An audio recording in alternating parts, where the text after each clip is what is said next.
السلام علیکم۔ فضائل اعمال کے اندر حکایت صحابہ میں ہے حضور اکرم صلی اللہ علیہ وآلہ وسلم کے طائف کے سفر کا قصہ۔ نبوت مل جانے کے بعد 9 برس تک نبی اکرم صلی اللہ علیہ وآلہ وسلم مکہ مکرمہ میں تبلیغ فرماتے رہے اور قوم کی ہدایت اور اصلاح کی کوشش فرماتے رہے، لیکن تھوڑی سی جماعت کے سوا جو مسلمان ہو گئی تھی اور تھوڑے سے ایسے لوگوں کے علاوہ جو باوجود مسلمان نہ ہونے کے آپ صلی اللہ علیہ وسلم کی مدد کرتے تھے، اکثر کفار مکہ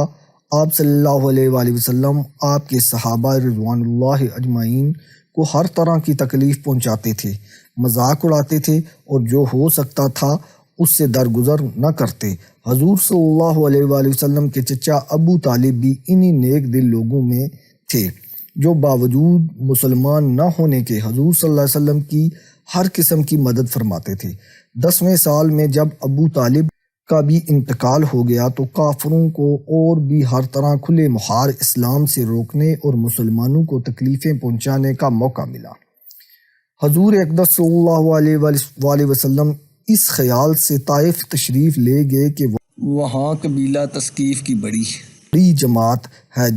اگر وہ قبیلہ مسلمان ہو جائے تو مسلمانوں کو ان تکالیفوں سے نجات ملے اور دین کے پھیلنے کی بنیاد پڑ جائے۔ وہاں پہنچ کر قبیلے کے 3 بڑے سرداروں سے جو بڑے درجے کے سمجھے جاتے تھے گفتگو فرمائی اور اللہ کے دین کی طرف بلایا، اللہ کے رسول کی یعنی اپنی مدد کی طرف متوجہ کیا، مگر ان لوگوں نے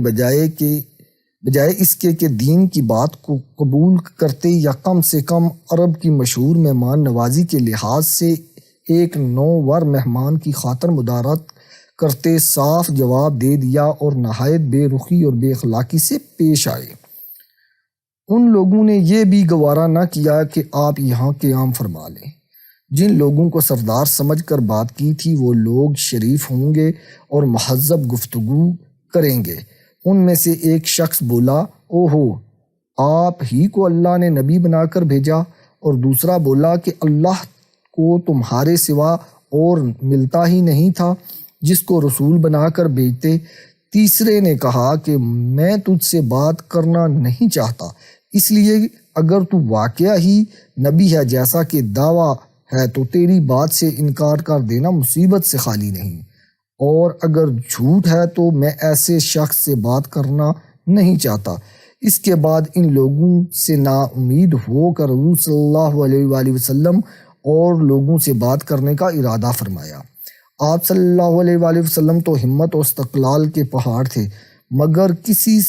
نے بھی قبول نہ کیا، بلکہ بجائے قبول کرنے کے حضور صلی اللہ علیہ وآلہ وسلم سے کہا کہ ہمارے شہر سے فوراً نکل جاؤ اور جہاں تمہاری چاہت کی جگہ ہو چلے جاؤ۔ حضور صلی اللہ علیہ وآلہ وسلم جب ان سے بالکل مایوس ہو کر واپس ہونے لگے تو ان لوگوں نے شہر کے لڑکوں کو پیچھے لگا دیا کہ آپ صلی اللہ علیہ وسلم کا مذاق اڑائیں اور تالیاں پیٹیں، پتھر ماریں، حتیٰ کہ آپ صلی اللہ علیہ وآلہ وسلم کے دونوں جوتے خون سے جاری ہونے سے رنگین ہو گئے۔ حضور اقدس صلی اللہ علیہ وسلم اسی حالت میں واپس ہوئے۔ جب رستے میں ایک جگہ ان شریروں سے اطمینان ہوا تو حضور صلی اللہ علیہ وآلہ وسلم نے یہ دعا مانگی، اے اللہ، تجھی سے شکایت کرتا ہوں میں اپنی کمزوری اور بے کسی کی اور ان لوگوں میں ذلت اور رسوائی کی۔ اے ارحم الراحمین، تو ہی ضعفاء کا رب ہے اور تو ہی میرا پروردگار ہے۔ تو مجھے کس کے حوالے کرتا ہے؟ کسی اجنبی بیگانے کے جو مجھے دیکھ کر ترش رو ہوتا ہے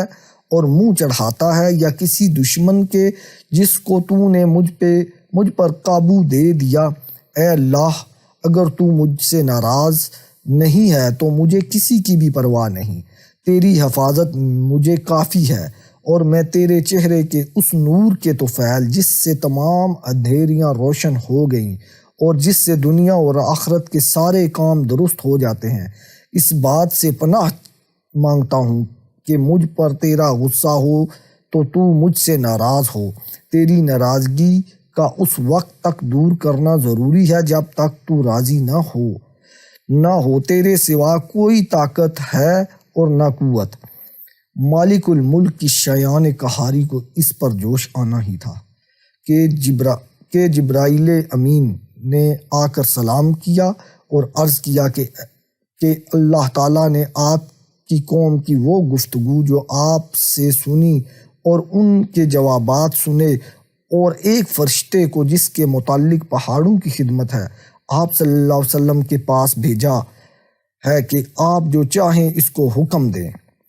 اس کے بعد اس فرشتے نے سلام کیا اور عرض کیا کہ جو ارشاد ہو میں اس کی تعمیل کروں، اگر ارشاد ہو تو دونوں جہانب کے پہاڑوں کو ملا دوں